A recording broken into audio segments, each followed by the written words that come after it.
أعوذ بالله من الشيطان الرجيم. بسم الله الرحمن الرحيم. ولقد يسرنا القرآن للذكر فهل من مدكر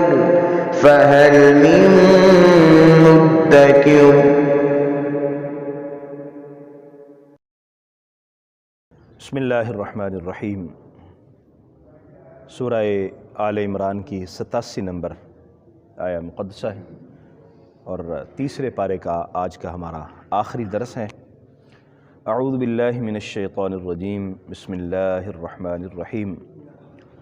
اولئک جزاؤہم ان علیہم لعنۃ اللہ والملائکۃ والناس اجمعین۔ ہم نے ذکر پڑھا جو لوگ اسلام کے علاوہ کسی اور دین کا انتخاب کریں گے اللہ کریم کو وہ قطعاً پسند نہیں ہوگا، اور تمام انبیاء کرام کو اسی دین اسلام کی ہی تعلیم دے کر بھیجا گیا تھا، اور سب ہی اپنے آپ کو مسلمان کہتے رہے اور اسلام کی تبلیغ کرتے رہے۔ نبی کریم صلی اللہ علیہ وآلہ وسلم نے اس دنیا میں تشریف لا کر اسی پیغام کو آگے پہنچایا، اور اللہ نے آپ کو خاتم النبیین بنایا۔ تمام اہل کتاب کو اس بات کی تلقین اور وصیت کی گئی تھی، تمام نبیوں نے اپنی امتوں کو یہ سبق دیا تھا، لیکن جنہوں نے قبول نہیں کیا اللہ کریم کی بارگاہ سے وہ قطعاً قبولیت کی سند حاصل نہیں کر پائیں گے، وہ اللہ کی بارگاہ میں قبول نہیں ہوگا۔ یہاں ذکر ہے کہ اللہ کریم ان لوگوں پر کیسے رحم فرما سکتا ہے جنہوں نے ایمان کے بعد کفر کر لیا، یعنی اہل کتاب حضرت موسیٰ پر تو ایمان لے آئے یا حضرت عیسیٰ پر تو ایمان لے آئے، لیکن اس کے بعد جب نبی کریم صلی اللہ علیہ وسلم تشریف لائے تو انہیں حضور پر ایمان لانا چاہیے تھا، لیکن انہوں نے کفر کیا، تو پھر اب اللہ ان پر رحمت کیسے کرے؟ انہوں نے تو اللہ کے حکم کا انکار کر دیا۔ مطلب یہ ہوا کہ وہ اپنی خواہشات نفسانی سے آگے بڑھ رہے ہیں، اپنی مرضی پر عمل کرنا چاہتے ہیں، نہ کہ اللہ کی مرضی پر۔ اولئک جزاؤہم، یہی وہ لوگ ہیں جو ہدایت یافتہ نہیں ہوئے، اللہ کے حکم نہیں مانے، سو ظالم ٹھہرے، اور اللہ نے پھر ان سے نظر رحمت دور کر لی۔ کیا ہوا؟ اولئک جزاؤہم، ان کی سزا کیا ہے؟ ان علیہم، کہ ان پر لعنت اللہ، اللہ کی بھی لعنت ہے، والملائکۃ، فرشتوں کی بھی لعنت ہے، والناس اجمعین، اور تمام لوگوں کی بھی لعنت ہے۔ اللہ کی رحمت کے وہ مستحق نہیں بنیں گے۔ لعنت کا مطلب ہی یہ ہے کہ وہ شخص اللہ کی رحمت سے دور چلا گیا، تو اللہ کریم جل مجدہ اس پر اپنی نظر رحمت ہی نہیں فرمائے گا، وہ لعنت کے طوق کو اپنے گلے میں ڈال چکے ہیں۔ خالدین فیہا، اور اس میں ہمیشہ ہمیشہ کے لیے رہیں گے۔ جہنم ان کا مقدر بنے گی، اور جو لعنت والوں کا مستقل ٹھکانہ ہے وہ وہاں انہیں بھیجا جائے گا۔ لا یخفف عنہم العذاب، اور ان سے عذاب کو کم نہیں کیا جائے گا، عذاب میں تخفیف نہیں کی جائے گی۔ ولا ہم ینظرون، اور نہ ہی ان کو کوئی مہلت دی جائے گی۔ جو لوگ اس روش پر چل پڑے اور اپنی مرضی کا دین انہوں نے منتخب کرنا چاہا، اپنی مرضی کی تعلیمات کو انہوں نے قبول کرنا چاہا اور دین سے دور ہو گئے، اور نبی کریم صلی اللہ علیہ وسلم کو اللہ کا نبی اور رسول تسلیم نہ کیا، اور حضور علیہ السلام پر ایمان نہ لے کے آئے، تو وہ دائمی لعنت کے مستحق ٹھہریں گے اور کبھی بھی اللہ کی نظر رحمت کے حقدار نہیں بنیں گے۔ الا الذین تابوا، لیکن اللہ کی رحمت کن لوگوں کے لیے انتظار کرتی ہے، اللہ کا کرم کن لوگوں کا استقبال کرتا ہے؟ اللہ کا کرم ہمیشہ توبہ کرنے والوں کا استقبال کرتا ہے، اور اللہ کریم کو توبہ اتنی پسند ہے کہ آپ دیکھیے کہ کتنا بڑا گناہ کیا، کتنے بڑے سزا کے حقدار ٹھہرے، لیکن پھر بھی اللہ نے توبہ کا دروازہ بند نہیں فرمایا۔ انہوں نے یہ سب کچھ کیا، ان کے لیے عذاب کا بھی ذکر ہوا، دائمی عذاب کا بھی ذکر ہوا، لیکن ساتھ ہی اللہ نے فرمایا کہ توبہ کا دروازہ بہرحال کھلا ہوا ہے، اگر توبہ کر لیتے ہیں تو پھر واپس آ جاؤ، پھر اللہ کی رحمتیں تمہارے حق میں موجود ہیں، اللہ کی کرم نوازیاں تمہارا استقبال کرنے کے لیے تمہارے انتظار میں کھڑی ہیں۔ الا الذین تابوا، وہ لوگ جنہوں نے توبہ کر لی، من بعد ذالک، اس کے بعد غلطی ہو گئی، خطا ہو گئی، اندھیرے میں رہے، سمجھ نہیں سکے، جب سمجھ آ گئی تو توبہ کر لیں، اب اس غلطی کے بعد توبہ کر لیں، وَأَصْلَحُوا، اور پھر اس کے بعد اپنی اصلاح بھی کر لیں۔ یہ نہیں ہے کہ ہم نے زبان سے تو توبہ کہہ دی لیکن پھر اسی جگہ پر کھڑے رہے اور عمل وہی کرتے رہے، نظریہ اور خیال اور عقیدہ وہی رکھا، تو پھر اس توبہ کا کوئی فائدہ نہیں ہے۔ توبہ کا مطلب یہ ہے کہ جو غلطیاں ہو گئیں انسان اس کو بالکل ترک کر دے اور پھر آئندہ نہ کرنے کا عزم مصمم کرے۔ وَأَصْلَحُوا، اور اس نے اپنی اصلاح کر لی، فَإِنَّ اللَّهَ غَفُورٌ رَحِيمٌ، تو بے شک اللہ تعالیٰ بہت زیادہ بخشنے والا ہے اور بہت زیادہ رحم فرمانے والا ہے۔ آپ یہاں ان آیات مبارکہ کا مزاج ذرا دیکھیے کہ ایک طرف اللہ تعالیٰ کا جلال ہے اور ان لوگوں کے لیے ہے جو فرما بردار نہیں ہیں، جو نبی کریم صلی اللہ علیہ وآلہ وسلم کو اللہ کا نبی تسلیم نہیں کر رہے، ان کے لیے کتنا جلال ہے، اللہ کی لعنت ہے، فرشتوں کی لعنت ہے، لوگوں کی لعنت ہے۔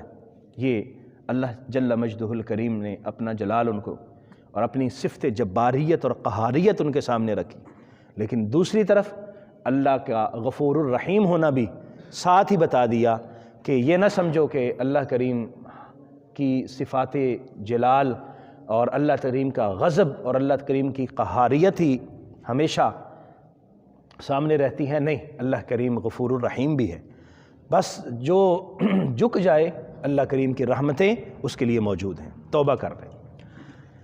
غفور الرحیم، بہت زیادہ بخشنے والا ہے، بہت زیادہ رحم فرمانے والا ہے۔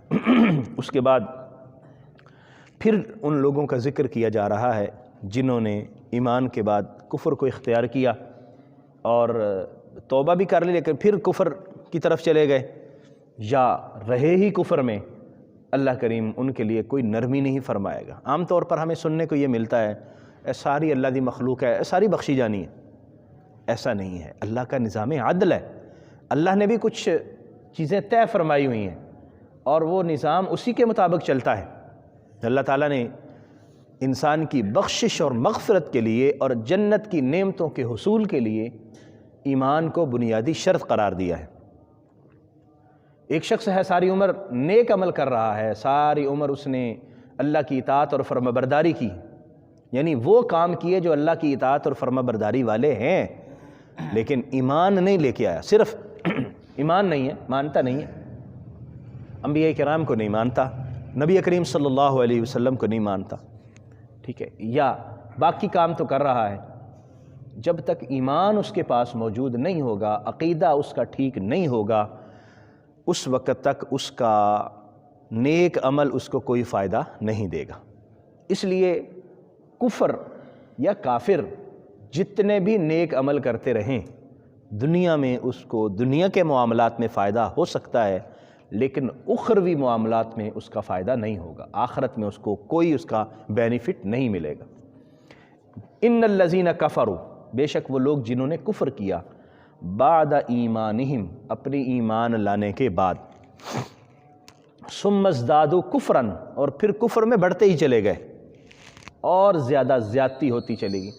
کفر میں کیسے بڑھتے چلے گئے؟ جیسے اللہ کریم اہل ایمان کو کوئی انعام عطا فرماتا، وہ قبول کرنے کی بجائے اس میں مزید نفرتیں ان کے دلوں میں بڑھ جاتی اور وہ مزید دور ہو جاتے۔ ثم ازدادوا کفرا، پھر کفر میں بڑھتے چلے گئے، لن تقبل توبتہم، اللہ ان کی توبہ کو ہرگز قبول نہیں فرمائے گا۔ وَأُولَئِكَ هُمُ الضَّالُّونَ، یہی وہ لوگ ہیں جو گمراہ ہیں۔ کفر اختیار کیا، کفر میں بڑھتے چلے گئے، پھر اللہ کریم کی بارگاہ میں اس کی معافی، تو وہ پھر معافی والا معاملہ ختم ہو جاتا ہے۔ نبی کریم صلی اللہ علیہ وآلہ وسلم کا مبارک ارشاد ہے کہ اللہ تعالیٰ نے توبہ کا دروازہ آخری سانس تک کھلا رکھا ہے، آخری سانس تک، اور انجام کار اگر کسی کا ٹھیک ہو گیا تو سمجھے کہ وہ کامیاب ہے۔ انما الاعمال بالخواتیم، تمام معاملات کا دار و مدار ہے خاتمے پر، خاتمہ بالخیر ہو گیا تو سمجھے پھر بیڑا پار ہے۔ اور حضور صلی اللہ علیہ وسلم کی سیرت طیبہ ہمیں بتاتی ہے کہ آپ نے کتنے بڑے بڑے پاپیوں کی توبہ کو قبول کیا، کتنے بڑے بڑے گناہگاروں کی توبہ کو جب آئے انہوں نے ایمان قبول کیا، حضور نے ان کے ایمان کو قبول کر لیا۔ حضور صلی اللہ علیہ وآلہ وسلم نے انہیں اپنی امت کا فرد قرار دیا اور انہیں صحابیت کا شرف ملا۔